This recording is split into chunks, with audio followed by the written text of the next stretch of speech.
How's it going? It could be a hell of a lot better. Let me tell you. You still shiting your guts out? I actually just want to spend the whole pod just talking about all the foods I miss eating, or just the amount of volume and water that is sprayed through my arse. It's been so bad. Do you know what the worst it is though, right? Like, see on Friday, like when Mm. I was out at yours, I felt fine.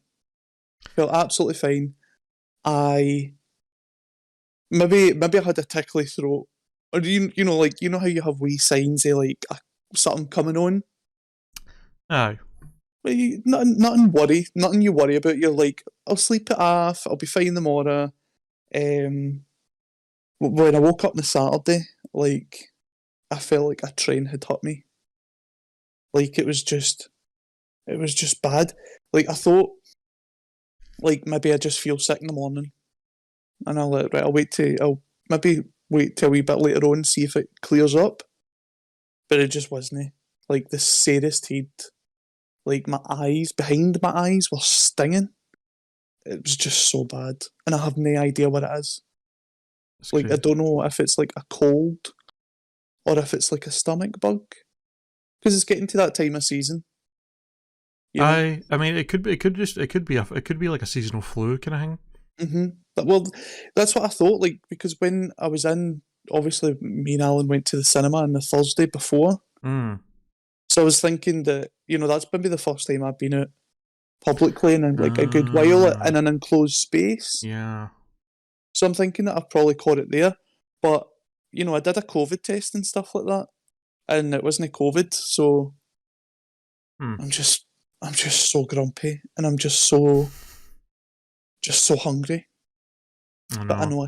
I know I can't eat. I don't think you could really try. As don't they recommend you think you like try to eat if you're gonna eat any solids when you're in that state is like usually like things like toast, something like is like easily digestible and Well, I've ate I can actually list all the things that I've ate since Saturday. mm. So I've had a bowl of soup every day except today. I've had a sandwich, a muffin, and a packet of crisps. And they've And just like, and their mates kept doing very well. well, like that's the thing. Like, I've never threw up. Like, I've never been sick. It's all just came like coming at the other end. It Mm. really, really just bad times. You But are a you are an animal, by the way. I know. For that video that you sent in the group chat, I was so rotten. But was the joke good? It was, but I was just like, oh, for fuck's sake. See, I'm just glad that I wasn't eating while I watched it. it was bad. It was seriously bad. But this is the thing, though, right? Like, see, obviously, because sometimes I can be a wee bit flaky. Like, and I've said, "Oh, come up in the Saturday and we'll play Horrorland and stuff like that."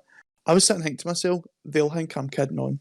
They'll think I've been like, I've woke up and just couldn't be bothered, and I've literally just been dying Mm. since Saturday. It's so bad. But you've been fine, apparently. I've been totally fine. So it definitely wasn't the pizza that we got. I don't think, because Nah, if I'm assuming if it was that, I would have got sick as well. Um, aye. so I've been fine. I do think that maybe I've caught it or like caught the bug or whatever it is on the Thursday, and it's maybe no kind of surfaced on the Friday while I was with yous, and Mm-hmm. probably like the Saturday and the Sunday is probably when I've been at my worst. It's a bastard, man. I know, but welcome to the pod for the listeners that are just tuning Welcome, in. welcome. I'm John, and I'm absolutely ill. I'm ill, and I don't recall the taste of strawberries. For everybody that's a Lord of the Rings fan there. I don't get that at all. What? I don't understand the reference. I've never seen Lord of the Rings. Well, I mean, I would recommend it. I really would recommend it. They're good movies. So yeah, I mean, I know bits and bobs about it, obviously, because it's very referential and it's very, you know, people talk about it a lot and all that. So, like, I know things about it, but there's probably little things like that I'm just like, I have no idea what that is. Well, there's a scene in The Return of the King, and it's, you know, that it's coming to the climax where Sam and Frodo's journeys kind of come to an end, and they're getting ready to destroy the ring. And because of the kind of effects of the ring on Frodo, Frodo's kind of become he's become like a shell of the person that he used to be. So, right, you know, Sam's kind of trying to keep his spirits up, and he's like, "Oh, do you remember the strawberries, Mr. Frodo?" And you know, Frodo's like, "I don't recall the taste of strawberries, Sam, nor the feel of the grass, or the you know." It's just this whole this whole speech that I love. I love rhyming off every time I'm hungover or ill, just for dramatic effect. Oh. So, Mario Party, what a great game! It's pretty great. I've been having really a fantastic time with it. It's been quite a blast. I've been kicking the shit out of kids online over the weekend. This is the thing though, right? Because you have got like at least 20 years experience in some of these people with these games. Aye, there's definitely going to be a lot of players on this that have like, this is their first Mario Party, or they've only really played the last few and haven't really played the originals. So yeah, I mean, you've been there since 1. I've literally been there since 1. I literally still have the memory of waking up on Christmas morning to play Mario Party 2 with my sister that I got for that year. I still have very vivid memory of that. So that's so sweet. I love Mario. It's pretty great. I love I like how they've got leaderboards. Like for some of the games. A lot of the mini games that I've got like scores or like times and stuff. I've got wee leaderboards that you can go into, which is pretty nice. Some of them are quite clearly hacked already. Like there's like a bunch of the one I posted. I posted on Twitter and on our group chat and stuff that I tried to see if I could get how high a score I could get in Hot Rope Jump, because it's usually a game that I've always done well in anytime we play Mario Party. If we ever play 2 and that's there, it's always one that I would seem to do really well in. I was like, and it's like, oh, this has got an endless mode. I wonder how long I can actually go on it, because obviously when you're playing it normally, it just ends when 3 people go out.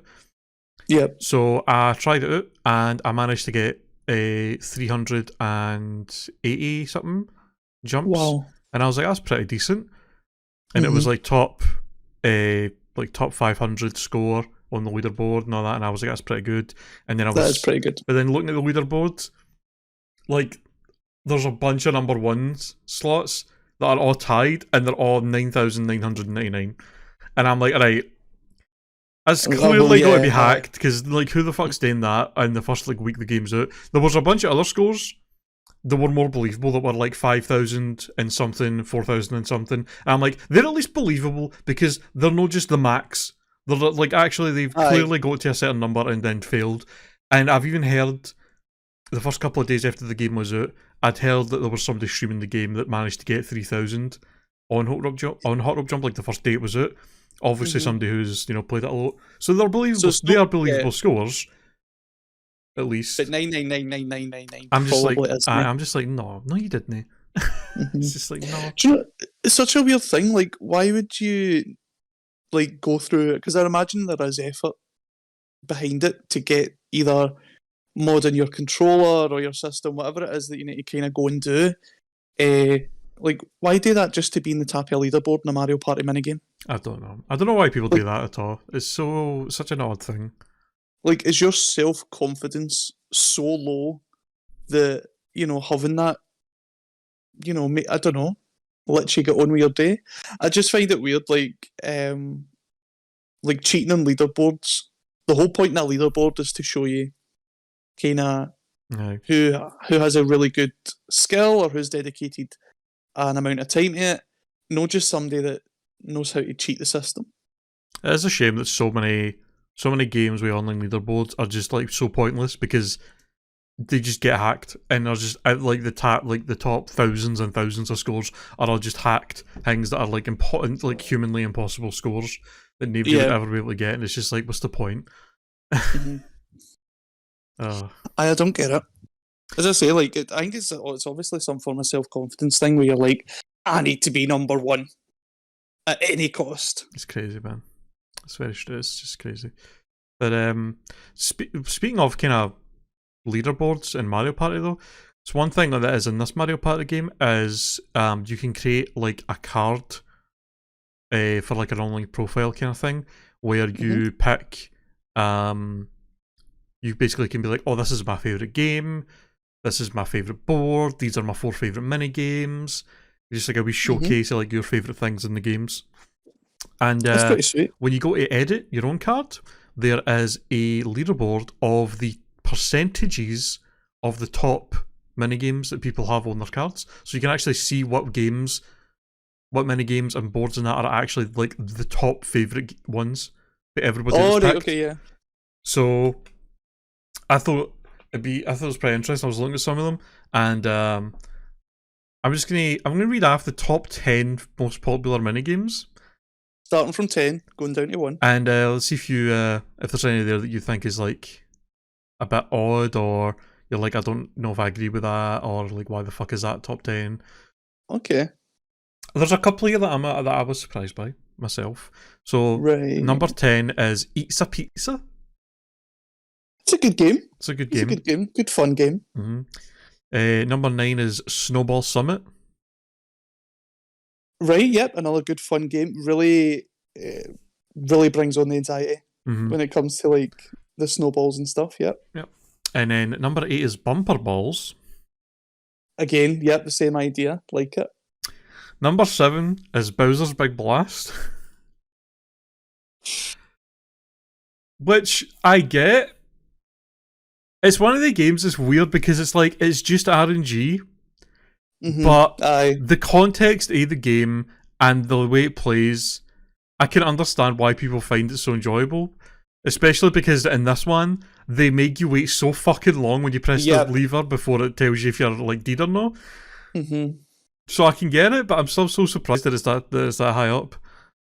It is a really like nerve-wracking game. Like to be playing it, it's really stress-inducing. But if you're the one that wins, what a great game! Aye.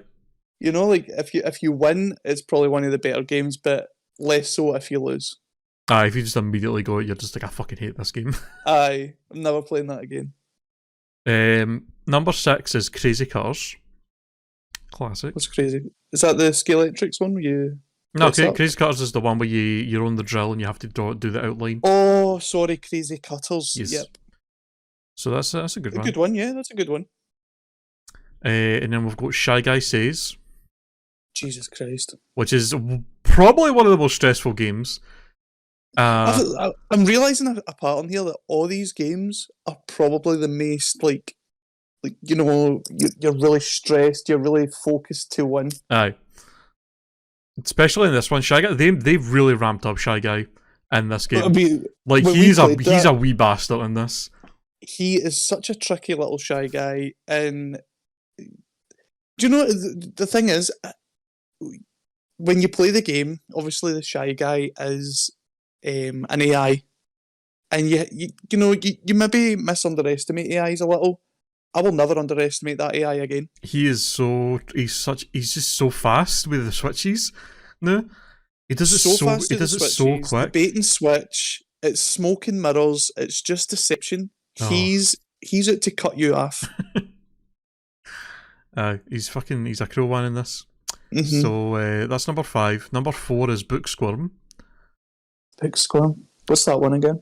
That's the one where the you're on a book and the pages fall and there's holes and you have to stand where the holes are going to fall to get to the next one, and it gets faster and faster.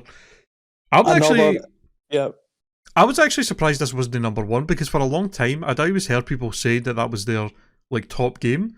Like it seemed to be everybody's top game, and it was the one like that people. I don't know. It's the one game I always hear people saying is like the best. So I was surprised it was number one. Hmm. I don't know. Like, it is a good game, but that's from Mario Party 5 or 6, isn't it? Five. Or 4? I think five. It's one of the later ones 4. anyway. But it's probably not my favourite. Or it's not what I would expect number one to probably be a Mario Party 2 game. Like maybe the Toad mix up, the mushroom one, or the Heat, maybe. Well, number Continue. 3 is Hot Rope Jump, which is a Good personal game. favourite of Yeah. mine. Mhm. Mostly because I always win it. Number two is a good one, but I've realised I've played this game quite a lot over the weekend that's been out here, right? Over the nearly week it's been out now. I've still not played this minigame once. It's no That's came pretty up, good. right? Which is crazy. It's Facelift. Oh, I love Facelift. literally forgot this minigame was in here because I've no seen it yet. I absolutely love Facelift. That's probably one of my favourite games. Is Facelift. I don't know I how like I've that. not seen it yet. It's crazy. It's actually insane. I've played so many games. Well, that's it. There's just so many games. It's no appeared yet. And then number 1, you were right, is Mushroom Mix Up. I knew it. And it's by quite a lot as well. Mushroom Mix Up is just. It's again like all the games have got a similar kind of commonality, which is they're all really stressing, inducing. They're like require a lot of focus and attention in order for you to not just stay in the game but to win it.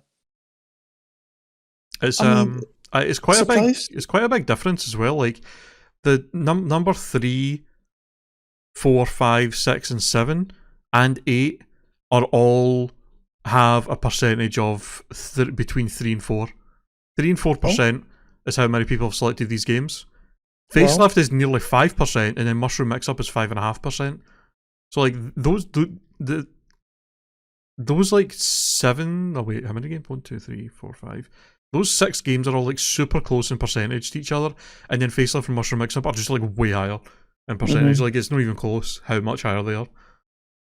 So they're like definitively the most favourite games, Mushroom Mix Up and Facelift. Is there any games there that you're surprised aren't there? I think a few. When I was looking through like a bit like lower down, there was a few that I'm like, I was surprised weren't they like a lot higher. I thought Honeycomb Havoc would be fairly high because I feel like that's a pretty good game, but it's only number 35. That is a pretty good game, yeah. That's disappointing. What else? A lot of the lower games are like the 3v1s, and I think it's because a lot of 3v1s are very one-sided a lot of the time. And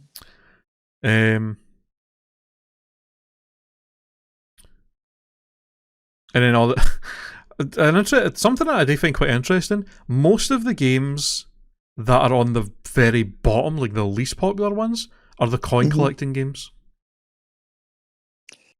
I guess if there wasn't the coin element to the games, that you probably wouldn't play them or enjoy them.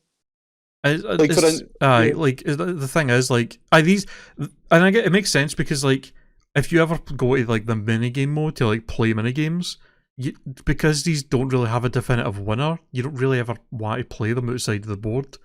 Like when they show up on the board, it's kind of nice because it's like, oh, I need coins, and this is a good way for me to get coins. I don't have to win. I can just get some coins, so it's nice. But like outside of that, they're not really games that you would just play for fun. I can't, off the top of my head, I can't think of any of the coin games that that are just fun. No. Does that make sense? Like, was it Cash Conveyor Belt? I think they changed the name of it. But like that game it's like a memory game. But if you were doing it to see who was the victor, it would kind of be a bit of a bum game. Like the games really only have benefit because they give you the coins. And if you're not really playing the game for coins, then why would you put the games on your list or think of the games, I guess. Exactly. So they're just aye. Also, all the coin collecting ones, just nobody seems to like that much, which is I think fair. They're usually the ones that people like. And something else that is interesting though is there is a favourite game for each Mario Party, and something that surprised me is that Mario Party 7 is the least popular Mario Party game. I could entirely believe that, only having played 1, 2, 3. Oh wait, no, I've played them all. 7's the one with the mic in it? Aye. 7's the one that's with the good fun. 7's the one with the microphone. It's that is good fun. Because the most insane thing, it's like I could believe if it was the least popular, just due to like the GameCube and N64 ones. But Mario Party 9 and 10 are here, the ones with the shitty car that y'all write about, and they're more popular than 7. I mean, that was just such a terrible idea. I can't believe that they're like that people are less. Like the only thing it only makes sense to me is of like that they're so high that 9 and 10 are higher is because like there's just a lot of kids playing it that have like that was their first one or something. Maybe that was their first Mario Parties because they were on the Wii and Wii U. I was going to say that it could be a generational thing because obviously people like us would say our favourite Mario Party is probably Mario Party 2. That is number one by far. 18%. Yeah. And I guess people that maybe weren't there for Mario Party 2 or haven't really kind of experienced the joy of it, like with like updated graphics and stuff like that, they would probably just think that it's, you know, subpar because it is a bit of an older generation game. It's very strange. It's like the top 3 are Mario Party 2, Mario Party 1, and Mario Party 3, which I'm like, okay, I could get that. Mario Party 2 or Mario Party 1, I don't think is that good. In all honesty, I think it's mostly up there for nostalgia. I think it's one of the weakest Mario Parties, to be honest. It's just not great. It doesn't hold up very well. Mario Party 2 and 3 are great. No. Mario Party 1 is but like, I mean, if you come out with, if you bring out Mario Party and then you've brought out Mario Party 2, like, I don't think there was ever kind of any saving grace for Mario Party 1. Mario Party 1 was kind of like the original, here's the idea that we have, and here's the kind of the scope that we've got with it. But then I guess when they made the sequel for it, they were like, well, here's all the avenues that we can do, and here's the things that we can explore, and I guess the game's kind of just progressed from there. I wouldn't say Mario Party is the worst. The first one, I wouldn't say it's the worst. I don't think it's the worst, but it definitely doesn't deserve number 2. I'd probably put it like near the bottom at least. I think you're right. I think it is a nostalgia thing. That maybe people that, you know, love Mario Party kind of wanted to revisit the first one, like Peach's Big Cake and. Was there a Yoshi? The Yoshi's Tropical Island one was Yoshi's Tropical Island, yeah. But this is the thing, like Mario Party 1, some of the boards are pretty cool and some nice designs and stuff, and a lot of the minigames are quite fun, but it's just a lot of the mechanics of the game are just fucking shit. And just broken and just don't work very well. And so many of the games, just the way they distribute coins and stuff is just really stupid. And like it's clearly they thought the same thing because they changed a lot of the ways a lot of that stuff works in just the second game alone. So I guess that is something you chalked down to experience, really, isn't it? I don't think, was there a Mario Party before a Mario Party? Like, was there a similar game? The only other game I could vaguely remember is that Rugrats game, but I don't know which was first. I think Mario Party was potentially the first of its kind, like the first like. Although I mean, Rugrats wasn't really in the same. It wasn't super in the same vein. Like there wasn't like mini games and stuff like that. I think in terms that was of more a board game. I think in terms of like the way Mario Party is, where it's a board game, and then after everybody takes a turn to do like mini games and stuff. I think Mario Party was like the originator of that concept. Yeah. They're making a load of now. I think there's I wouldn't say that they're hugely popular, but there are other games out there that are a bit like Mario Party. Aye, Like now. there was a few clones over the years. There was a Sonic clone that was complete shit. There was a Shrek party game, I remember. I would like to see it. It's pretty bad. I would like to see it. What were the mini games like? They're just like, I mean, they're mostly just mini games that are based on mini games for Mario Party, but just done a lot worse. They just, oh dear. See, like they could have done like I'm just sort of thinking there, like with the Shrek, like with the mini games, they could have just really incorporated like Far Far Away and stuff like that, like carriage horse racing, or like you've literally got the entire book of fairy tales, excuse me, to draw from for games, and like to just have Mario Party cloned games, it just seems a bit lazy. The best like Mario Party like game I can think of is Pummel Party, which is an indie game on Steam on PC that pretty much is a Mario Party game. And it's done well. The board mechanics, and they've got their own ideas, and a lot of the mini games are very fun. It's just it is just a fun game to play, and you can even play away like I could play up to like 8 players at once as well, which is kind of crazy. Pretty good, yeah. But that's like the only Mario Party clone, I guess you would say, that I can think of that's actually like good. Although I think there's I think there was like a Wii game that was called like Wii. Oh, what the fuck was it called? It wasn't a Wii Party. I think it was something else. I'm pretty sure there was like a Wii game that was like very Mario Party like. It apparently was pretty good. But I'd never played it before, so I don't know. Don't think I've played it.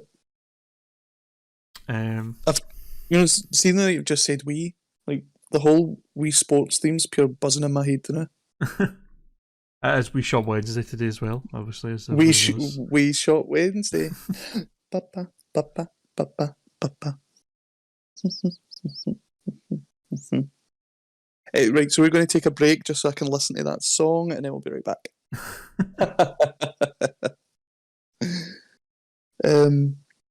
But yeah, like when we were playing, we were up on Friday and we were playing Spaceland. Loved it. Yeah, I really did love it. It's so good. Have you played Horrorland yet? I've played other boards now. Right. I've been playing quite a few games online over the weekend, streaming it and stuff, and I've managed to play each board at least a couple of times now. And it's pretty good shit. Pretty good shit. Are there new mechanics for Horrorland, or? Not any new mechanics, but they did change the board up. There's more shops and more banks just across the board. Okay. So usually, I think in the original Horrorland there was only the one shop that was just at the start, but now there's 3. There's one at the start. There's one on like the left side of the board, and then there's one like on the right side of the board. So there's way more options for buying items throughout the board because it's quite a fucking big board, which is nice. And then there's more banks as well. Is it still the same? It's pretty much the same layout in that. Yeah. Is it still 150 coins to steal 3 stars? It is indeed. It is indeed. I've not managed to pull that off yet for the couple of games that I've played, but I've tried. But it's pretty fucking hard to get done. Every time I play Horrorland, that's my mission. Get 150 coins, steal a star off everybody. Nobody could have 3 stars, and I could have like 10 coins and like 2 turns left, and that'd still be my mission. Get 150 coins, get these stars. Something I found out, by the way. So mind how we were playing. We were playing off Friday. We played like 2 games, and throughout both games we saw quite a few hidden blocks. And from all the hidden blocks we saw, we deduced there must not be stars on them because we never saw a single star for the many hidden blocks that we saw. Turns out there is. All right. It's just extremely rare. How rare? Like, what's the chances? Like 1 in 10? I don't know what the actual chances are, but I have seen it happen one time online. for all the games I've played. One time some motherfucker got a star for one, and I was just like, oh my god.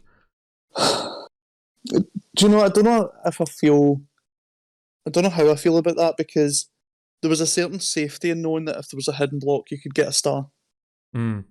And obviously, like, when we played it, all the hidden blocks you just got coins. But see, I'll tell you this, see if somebody had got a hidden block and it was like a star, and like we'd never seen the star before and we never knew that there were stars in it, I'd be fucking raging. I might turn the controller off, like everything off, just throw it all out.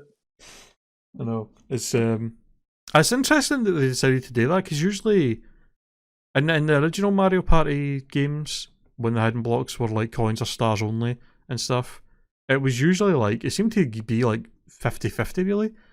Mm-hmm. It seemed to be pretty likely that you could get a star for one, and then over the years, all of the other Mario Parties just didn't have them, hidden blocks at all. So it's interesting that they brought it back, but were like, let's just make it super rare instead. I don't know, I could have used a couple of hidden blocks, so I don't agree. But the game is pretty great. I'm very much hoping that they will add more content to it, more boards and stuff over the coming months, like they've done with the other Mario sports kind of games. That would be really great. And it's not like there's not much to choose. So there's tons of boards for the other games. Yeah, it'd be nice to see some GameCube ones come in. I mean, I would love for them to do, like, somehow, if they could, the mic games again. I don't know. Does the Switch have like a microphone in the controls or the Switch or anything like that? If it has got a microphone, it'll probably be in the actual like console itself. So you'd probably only be able to use it in like handheld mode, and even then, I don't know if there even is. Yeah. So, yeah. What is it? Or what boards are you looking for them to add? I was thinking about it, and if we were going to pick ones for the GameCube games, since there's only 64 ones in there, I'd quite like to see. Barry Manilow's. No chance. Fucking the Copacabana for fucking 4. Copacabana with Barry Manilow's. I'd quite like to see Neon Heights for, I think, 7? It's the one with the 3 chests, and one's got a star, one's got coins, and one's got a bomb. And you just have to like try and guess what one's got the star in it. Alright, yeah. That one's pretty good, I think. And then also, I think one that would be really fun is Fair Square. The one that's the one where you can buy 5 stars at a time, and the price changes at night. Oh right, yeah. That one would be kind of crazy, just for the fact that you can get so many stars for it. I think would be pretty fun. Right, so on Sunday, obviously it was Halloween, and trick or treaters and stuff like that. So me and Alan, we walked the dogs around 8 o'clock, 8:30, which I would say is quite late for them to be out, like trick or treating or guys and all that. I think that's quite late. Do you know? Think? Aye, that's quite late. And so we walk out, obviously the dogs and stuff like that, and we see these group of boys, and I would say they're maybe about 14, 15, too old to be out guysing, right? So they're going across people's like gardens and stuff like that, and they're kicking, because of COVID and stuff like that, the neighbours kind of decided amongst themselves that rather than knocking on the doors, they'd leave the stuff out. Okay. And you just come along, you help yourself, and on your way kind of thing. Which worked out for a lot of people, but these wee reprobates were going about and kicking the buckets, and they were kicking pumpkins and stuff like that. And so, like, I walk out and I see them and I spy them, and one of their wee pals goes down like the side of your house, on the other side, and honestly, it looks like he's going to start peeing, like just pissing openly in the street, right? So I'm pure looking at him, and I'm like, I'm kind of waiting for him to recognise that me and Alan are just sitting looking at him, and his pals have left him. His pals have just left him, and he starts talking to me and Alan like we're his pals. What the fuck? I'm like, obviously he's had a drink or whatever, but I'm just sitting thinking, I'm like, fucking hell, mate. Like, you can't be that bored. You know, there's 5 E's together, and yous have come up with the ingenuity to dress as carrier bags. No joke. That was their costumes. They were knocking on doors, obviously doing their treats and stuff like that. Knocking on doors, and you people are like, you're a bit old to be dressed up. Like, aye, and what even dressed up is? Our carrier bags.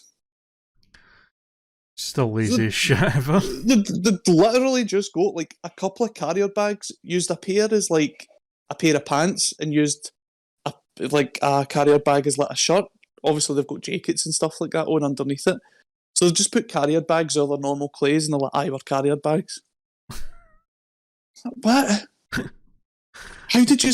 What reality did you think you were living in, where you could walk up to a door in Halloween and they'd be like, "Oh, boys, don't your costumes look brilliant? Listen, you don't need to give me any jokes, anything like that. Just take all these sweeties. You deserve it. Have a great night, guys." Do you know what I mean? Jesus Christ! What absolute reality are you living in? It's the sad. That's the sad thing about Halloween is the couple of days after you see all the videos and posts online, all the absolute scum that go about and just take the piss at people's generosity on Halloween, and it's just like. I mean, this is the thing. Like, when I think there's some people that really don't want anything to do with Halloween.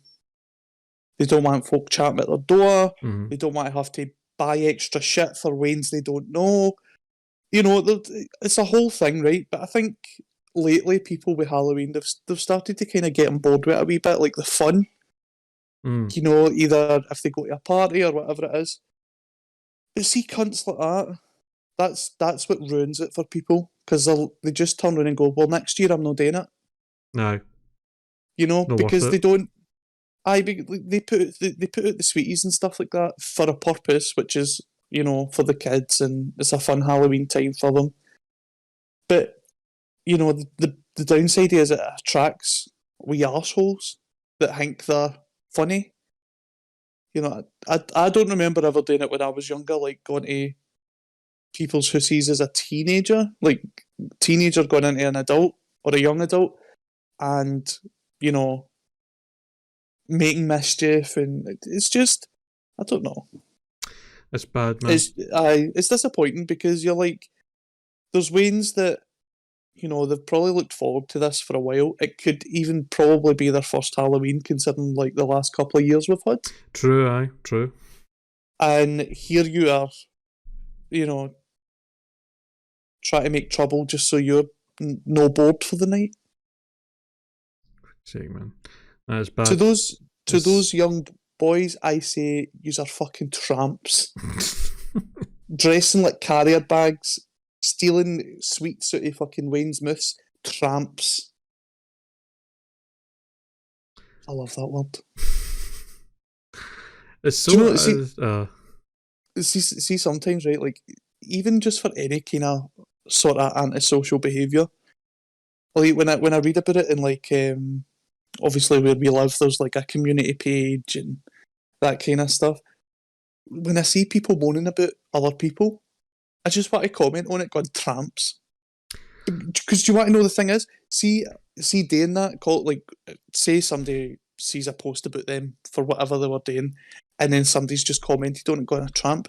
Like, that's so offensive to them. They'll be like, oh, people think I'm a tramp. Are Asbos not hanging anymore? Do you know? I don't think so. Because I never hear anybody. I never hear, because it's not even, because for people that don't know, an Asbo is antisocial behaviour order. So it's basically if somebody was doing antisocial behaviour, they would basically get given this order to basically be like, you're a cunt. To pretty much stop being a cunt. It wasn't a fine. It wasn't like anything criminal recordy. It was just kind of like, oh, you've got an ASBO. Aye, but I think it was like, I think it was that thing where if you've got an ASBO and then you do something again that's like antisocial, then you can like maybe get fined or something like that. Aye. Basically, kind of get ramped up. It's basically like a warning for like, here, stop being a prick. Aye. But like it used to be that people would just call you an ASBO as well. Like as an insult, you'd be like, oh, that cunt's a pure ASBO. Because they're just like, just such an annoying arsehole. But yeah, it's been so many years since I've heard anybody ever say that, and I wonder if it's just no hang anymore. I don't know, like, as you say, like, I think there was a point where they were really popular and like people were using it as a kind of like catty name call, but you're right, I've not heard about it in recent times, but maybe that's because you think that you would, because with everybody being indoors and like inside, that's usually what ASBOs were for, like people playing loud music, or, you know, damage, stuff like that. Aye. Just, it's fucking, I don't know, man. It's terrible that I can't understand the mentality these people own that do that kind of stuff on Halloween that are just like, because I seen a video that was just like, it wasn't like, I saw a video of somebody that was like, you're just a cunt and you know you're a cunt and you think you're funny or you think you're cool for being a cunt. You're not even the kind of person that's just like, oh, I'm going to sneakily steal this stuff and then, I'm going to try and like get away with it. Like, I saw a video of somebody who, they were dressed, I don't even know how old they were. It was a young lassie, I think. Couldn't tell how old she was. She was wearing like this onesie and a face mask, so I couldn't like really see. But it was a video for somebody's one of the Ring doorbell camera things, I think. Yeah. And they had a bowl out full of sweets, and they had some pumpkins there. And she just comes up, takes the whole bowl, puts it all in her bag, smashes the pumpkins, and then just gives the door camera the finger and walks away. And I'm just like, wow. You're just the biggest kind of cunt. Like, you're the kind of person that people would love to just slap across the face. Like, do you think you're like cool for doing that? Because you're just pathetic. It does. I think it does depend on like definitely the age.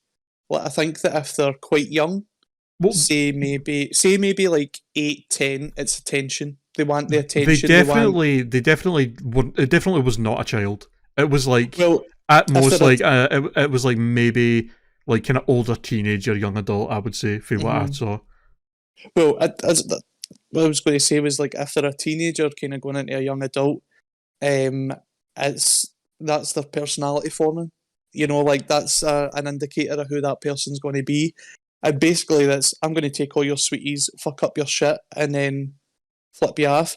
You know, most people, when they're given a form of generosity, which Halloween is, no one on this earth needs to go out, go to the supermarket, get sweeties. Nobody needs to do it. Right. But the fact that somebody's done that and then you've went, oh, I'm going to take all that.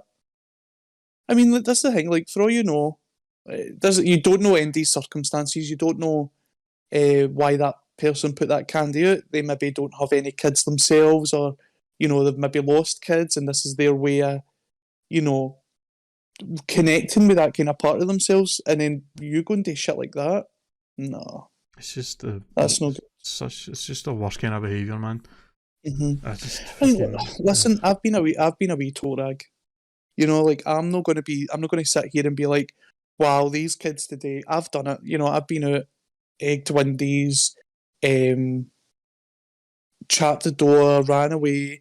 The thing that I can safely say that I've never done is I've never done that. Like, I've never basically went up to somebody, took their shit, and then smashed their other shit, and then went, fuck you, and walked away. You know, I've never been that kind of rebellious. Yeah, I've never done it, and I've never done it like that. myself. You're a good boy. You've never you've never really been one for going out and looking for trouble. Nah.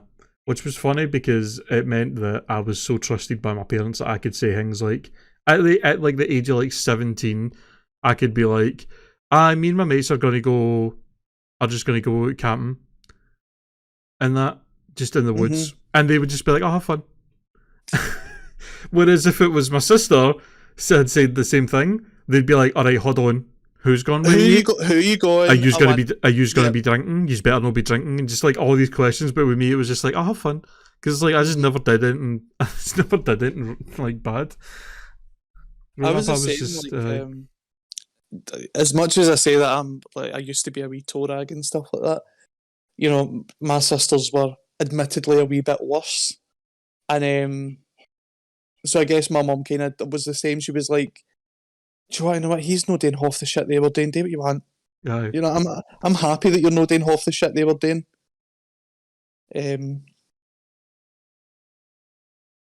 But like we toe rags. I guess that, like, as I say, like some part of it is just for attention. The way that they act it.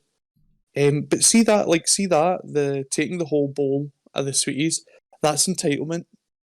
Aye. That's learned. So like, I don't know if her mum and dad are very, very generous with them. You know, where they're like, what do you want? Oh, there you go. Do you want that? There you go.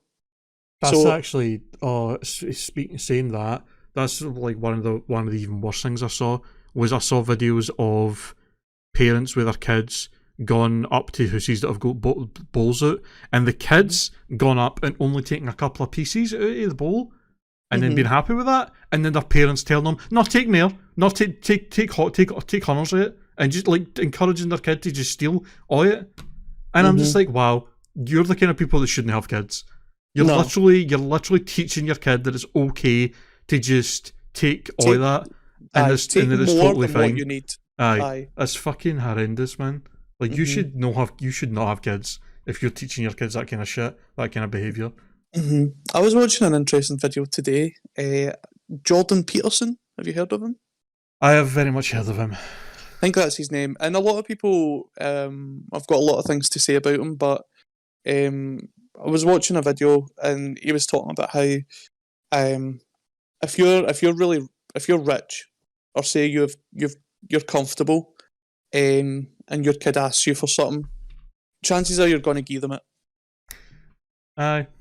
You know, like you're like, well, you know, most parents have an excuse where it's like, well, we can't afford that, or wait till Christmas, wait till your birthday, kind of thing, which teaches your kid, okay, I can get special things that I ask for at special occasions, and I need to save up, or I need to, I can't just get what I want right away.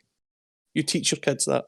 But if you're rich and your kids ask for something and you just give them it, you're teaching your kids these really, basically the opposite. Aye. You know, and I thought it's kind of, I think that's the way that the kind of world's going, because I think there's a lot of parents out there that when they were kids, they probably didn't have as much as what we have now. It is a shame that they do that thing where they're like, I want my kids to have like more than I had, or I want them to have a better life than me. But it's like, I'd be just giving them everything that they want. It's no healthy. It's no a good thing to do. No. This is the thing, like, if people that think like that, I want to give my kids the things that I didn't have, like, take a moment to self-reflect there. You know that you didn't have these things and you would want to give them to someone. Can you or imagine what it would be like if someone had all those things? How would they then feel about, say, giving them away to someone, or you know, they wouldn't care if anyone else had the things because they have the things. Aye. Does that make sense? They don't have to consider other people because they've got what they need, or they've got their wants met. No, it's the thing where like if you grow up without ever having to work for anything or having any hardships of any kind, you kind of become numb to even thinking that those things exist. Oh, like, yeah. That it's like, you grow up getting everything given to you, and then somebody's like, oh, I can't get this thing, and they're like, oh, but why? it's easy to get stuff. Mhm. Like in the because they're like, I've never had to work hard for it. I've never had to. It's never been hard for me to get in that one. So why is it hard for you? No, like knowing that, like no understanding that not everybody's just got easy access to everything. I think I think that's a reason why people find it quite difficult to talk about money. Money's this huge taboo subject, and I think there's this huge divide where there's people that live with money, and they're accustomed to a certain level of it, that they would never understand how someone who's maybe living on the breadline, or someone who's maybe or uses benefits or stuff like that, they would never understand that because it's just something that they've never ever had to deal with. It's like you see people with hundreds of money say things like, just save money or blah blah blah, and it's like just work hard. I say that to somebody who's literally living like paycheck to paycheck, like they literally don't have an extra penny for anything other than paying what they need to survive, to pay all their bills and to get food. Like they don't have money to save.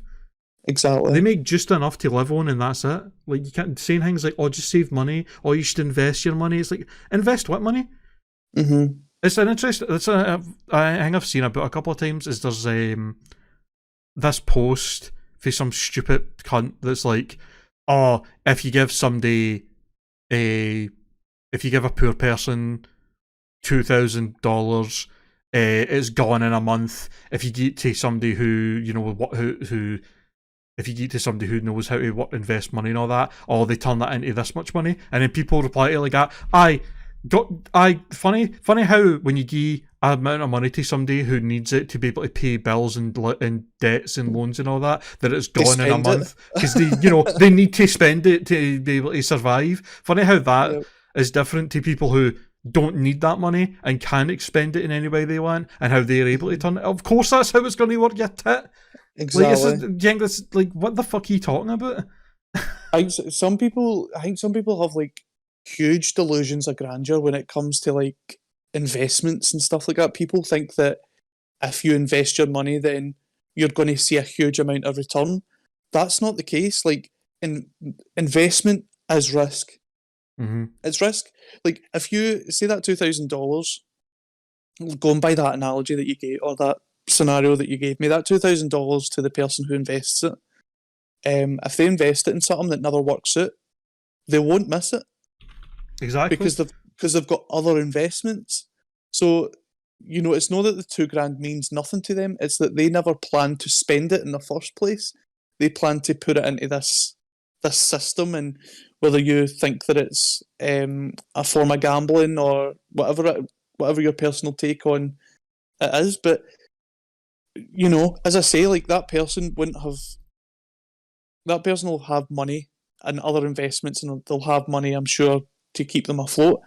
The person that doesn't do investments, that $2,000 spent, they're like, before they've even got it, because they have a list of priorities and bills and things that need paid off. Exactly.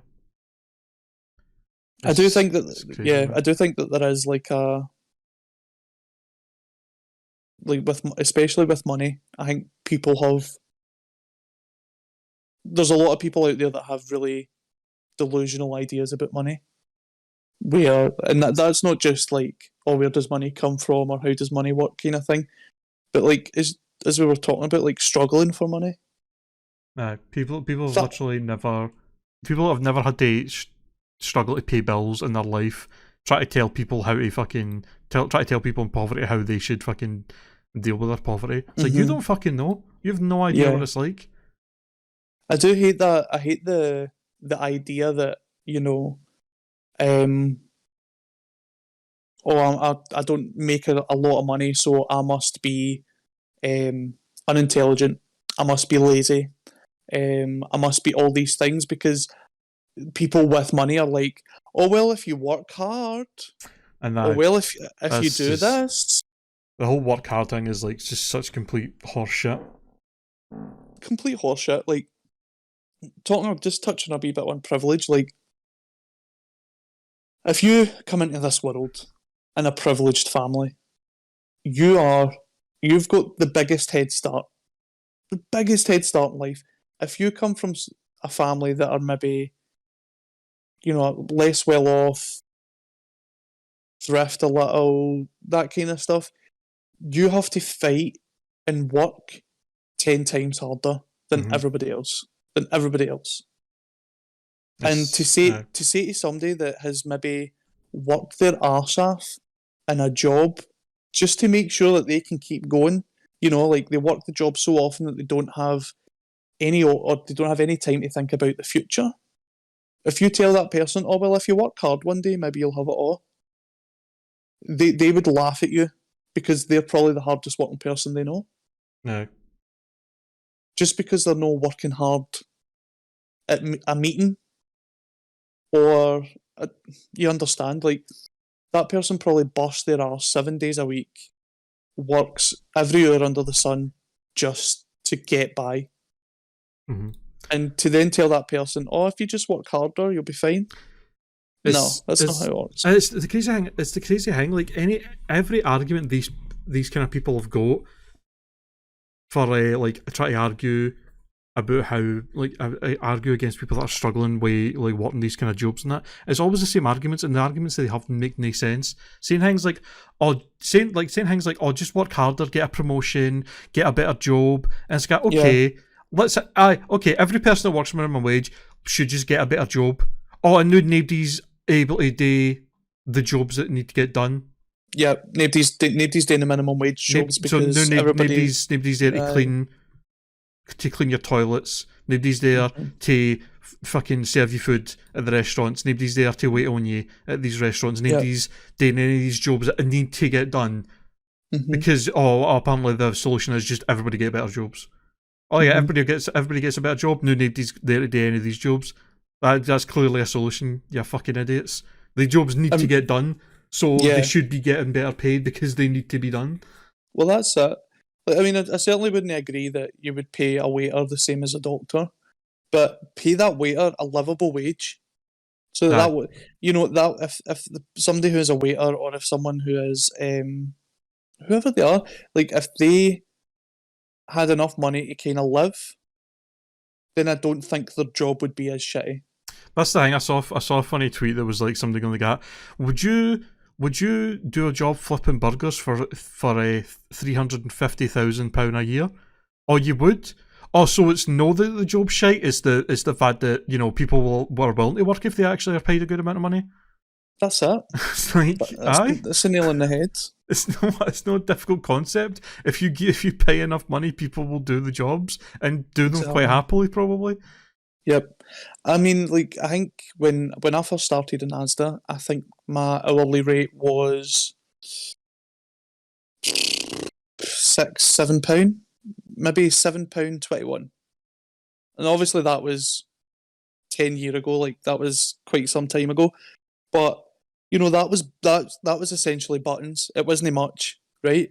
But see if I was making a wee bit closer to not the same as the manager because it's not the same job, but a wee bit closer to what my manager was making, I would have been happy.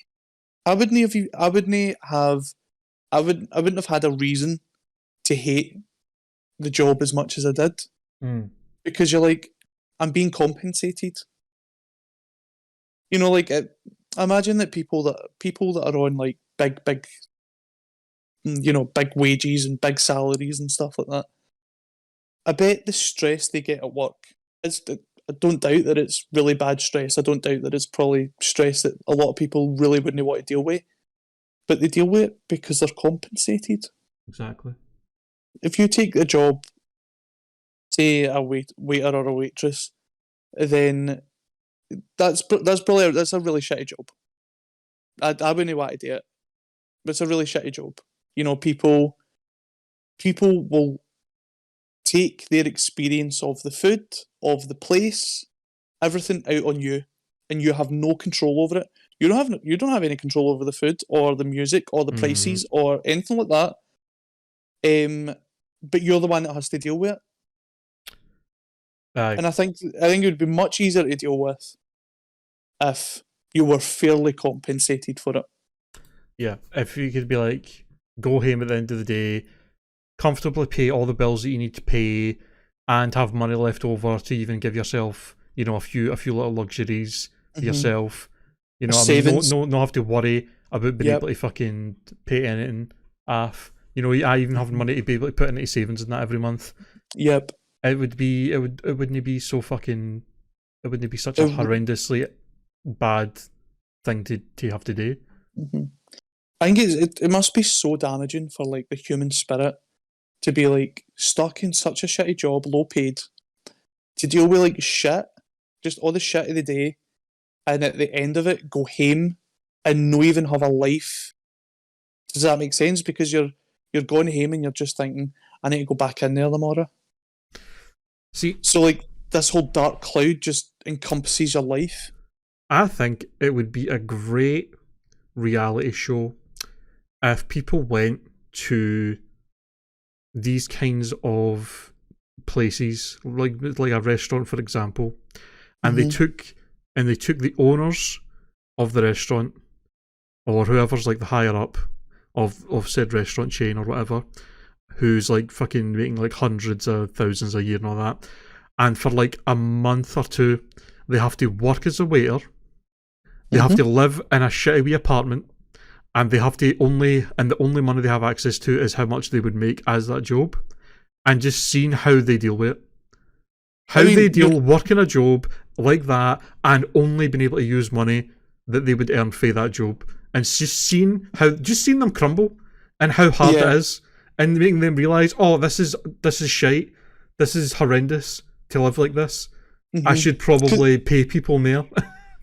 I mean, it would make them crumble because it'd be the harsh reality that, like we were talking about earlier on, where there's people that just have this idea and how or a bad idea on how money works. They would they would go through that experience and be like, "Fuck me, people live like this." Aye, and it's like, and the thing is, if you bring that idea to the kind of people, and they're like no willing to do it, and you just have to question, well, why are you not willing to Why? do it? I mean, Mm-hmm. you must think it's an easy job, and it's not that hard if you're paying them such shitty wages, and Exactly. you must think it's a very easy thing to do until live on that kind of money. So surely you'd be up for trying this out if it's not going to be any kind of problem. I mean, like in fairness, like what you've described as a wee bit like undercover boss, Aye, but less, but a wee bit like I don't know if you've seen it. There's this program on I think Channel 5 or something like that. Lainey, I hear you. Um, Called like Rich House, Poor House.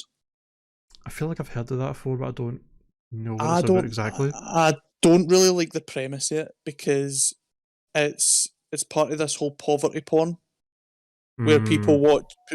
So it's just ice cream van. Where people watch it, and most people that watch it will be somewhere in the middle. They won't Aye. be that rich, they won't be that poor, but when they watch it, they feel better because they're like, oh, I'm not that bad. Oh, but wouldn't it be great if you were this? Hmm. And essentially, the whole premise is like you get someone who, say, like a family, and one of the parents or two of the parents have got really good jobs, got really really nice house, they've got nice cars, and whatever their weekly budget is. Like the rich people usually have like a weekly expenditure, but it's nothing to do with their bills. It's Hmm. more like, say, here's we've got 5 grand for the week for whatever we want to do. So whether that's treat the kids to a day out or whatever it is, and the poor people, as they call them, essentially, they're living on like 50 quid a week. No. Like it's huge, a huge drop, and like the people that the people that sign up for it, you kind of do commend them because I think a lot of the rich people do it. A lot of what I've heard is that they do it so that their kids can understand where they kind of came from because Oh. their kids just know money. No. That's all they know. They have no idea what it's like to function without it or anything like that.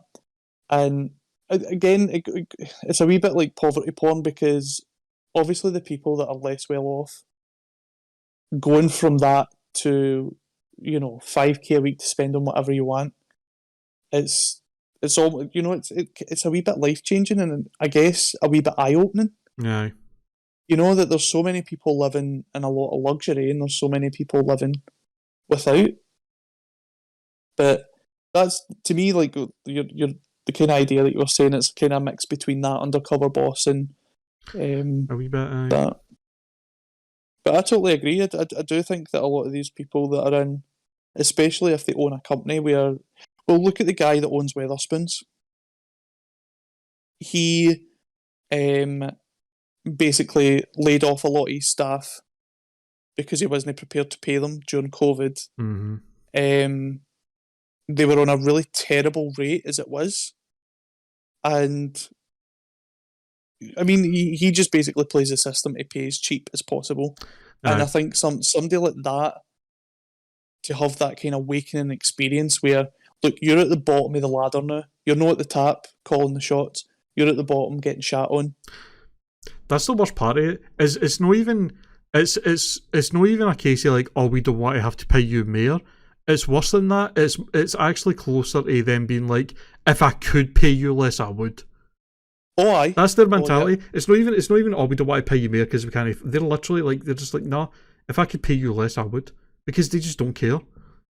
No, to them it's a business decision rather than any kind of like welfare or employee decision. But you know, if you look into a lot of like kind of business stuff and what makes like a good business kind of operate, your employees are at the core of that. If you've got happy employees, they produce good work, which in turn produces a good business, blah blah blah blah blah blah blah. But if you've got like if your employees hate you, they're not going to do any justice by your business. So if you run a business and you see your employees as like a commodity, or if you just see them as expendable, you know, they're going to know that, and they're going to treat your business like that. And I think that's why there's a lot of people that, like, you know, steal toilet paper for their business, or do you understand what I'm saying? Like they'll nick stuff, or that's not my job, I'm not doing that. Stuff like that. Mm-hmm.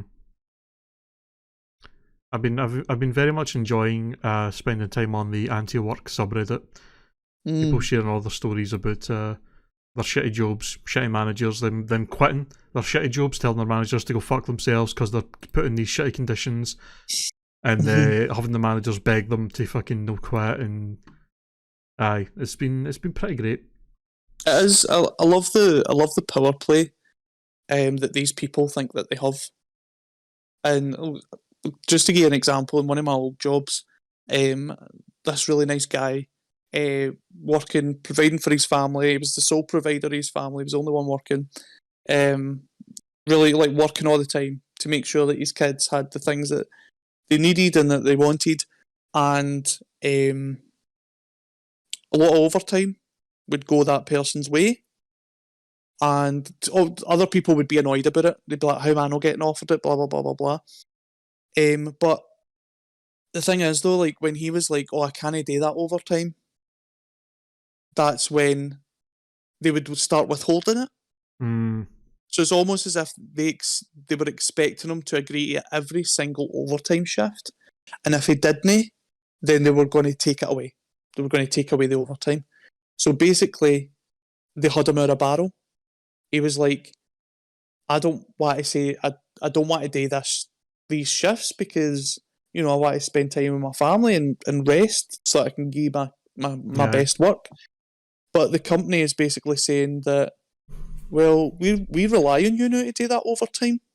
And it's no contractual, you don't need to do it. But if you don't do it, well, we'll just make things difficult for you. So then, like, it's so shit. Like, my advice to them was like, tell them to ram their overtime up their fucking arse, and see when it comes to next month when they're scrambling for folk to do the overtime, who do you think they're going to run to? I just literally tell them to shove it, and if they do fucking like sack them or anything like that, take them to fucking labour laws and shit. Oh, aye. And like, to get them sued. Managers and employers will happily exploit you. Oh, happily exploit you, especially managers, because by exploiting you, it means they do less. Yeah. And I would tell everybody, if you're in a job and you have a manager or you have an employer, and that employer maybe say to you, "Can I ask you to do this favour?" Don't be hitting it with it. "Oh, you're exploiting me." It's not like that. But if they're continually expecting more than what they're paying you, take them aside and go like that. "Listen, I think that we need to talk about my performance. Don't talk about wages. Talk about the performance, and say, look, I've these responsibilities or these duties have been added to my terms of work, and I would like compensated for that, or I would like to know that I'm going to be compensated for that, and I would like it in writing." Because let me tell you right now, no manager and no employer gives a fuck about you. They don't. None. They don't Not give a one. single shit about you.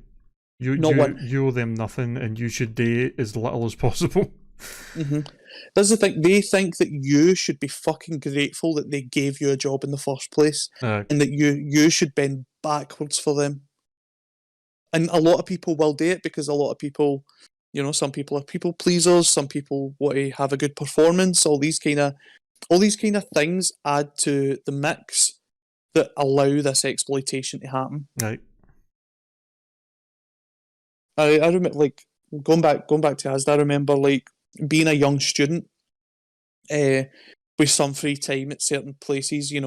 I would be asked, "Can I do this and can I do that?" And some of the things I wouldn't mind, but you would definitely feel a shift or a drawback the minute you couldn't do something, or the minute that you maybe needed a favour. Like, oh, do you know? I'm not I don't really like being the type of person to be like, "Do you remember when I did this? I need you to do this for me." I don't like that. But it kind of came to a point where you kind of had to do it. You're like, you'd be like, "Oh, can I have a day off in 2 weeks?" "Oh, I don't know. That's too short notice, and who's going to cover blah blah blah blah blah." And you're like, "I've just spun up my arse working every day for you this week, and you kind of give me a day off in 2 weeks." That's exploitation. Right. And I hate work. Fuck work. Mm-hmm. If you have the opportunity to work for yourself and doing something that you love, I would recommend it. Even if you make little money, I would recommend being happy working for you than being miserable working for someone else. The day that finally comes when average work weeks are 30 hours a week, 4 days maximum, and people are being paid like fucking £20 plus an hour for minimum wage jobs, it'll be the day that fucking it'll be a great day.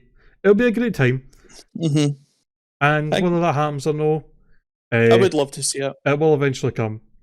I've seen a lot of posts. I've seen a lot of posts of people saying like, I guess it's more specifically in the US, but that are like showing graphs. You're like, it's interesting that the disparity of wealth in the US right now is very similar to how it was in France right before the French Revolution. It's very interesting that. See how things go. Do you know, I think I'd read this as well. Do you know that I can't remember if it was America's biggest, I don't know what you would call it, like their I don't know, economy isn't the right word. I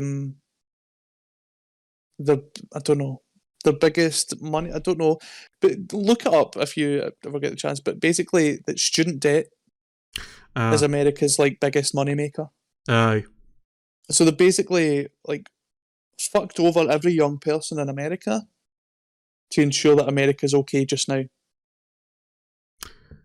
The fucking the more you hear about how the way things are in the US, it just sounds like such a miserable place to grow up and live. It's like, oh, you want an education? Well, be in debt for life. Oh, you want you want to have some medical care, even though you've already got and you've got insurance. Oh, but you're still going to be in debt for life. Mm-hmm. Like, it's just like fucking. It's why? I know. We could honestly spend all day talking about it. It's so horrendous, man. And then you've got people sitting there going like, freest country in the world. Is it? Aye. No. It's really no that like it's no that free. It's not even the greatest. It's It's not even close.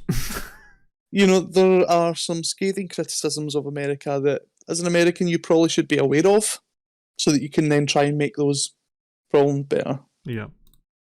What are you having for dinner tonight? Pizza. Must be nice.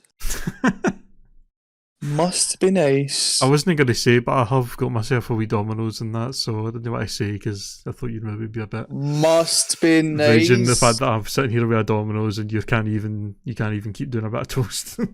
Well, right. Well, let me live vicariously through you. What did you get? It's pepperoni meatballs, stuffed crust, and diced peppers. Mm-hmm. And I also got myself a wee portion of chicken strips. Did you ever know how much I fucking hate you? Did you ever know? Aye. I got paid today and that, and I was like, I like to treat myself to a nice wee Domino's every now and then. Mm-hmm. So that's good. I like that. Myself a wee Domino's the day. I hope you enjoy it, and I certainly hope that you don't choke in it. I will be having water. Mmm. Delicious, refreshing water. Mm. But I think that's a good time to wrap up. Yeah. Thanks for listening, guys. It's I wish I was in a better mood. I really do wish I was in a better mood. You're fucking. It's a shame. You're like you're ill now. I'm just ready. Like I'm so frustrated. Like I'm ready to just snap at anything. Like I think Alan was trying to tell me something last night, and I just went off my nut. I just fucking started screaming, and the only reason is it's not because I'm angry. It's because like I'm hungry and I'm ill and I'm tired and. No. I'm getting better though, so hopefully by next week I will be in a better mood. Hopefully. I hope so. Get better soon. Thank you.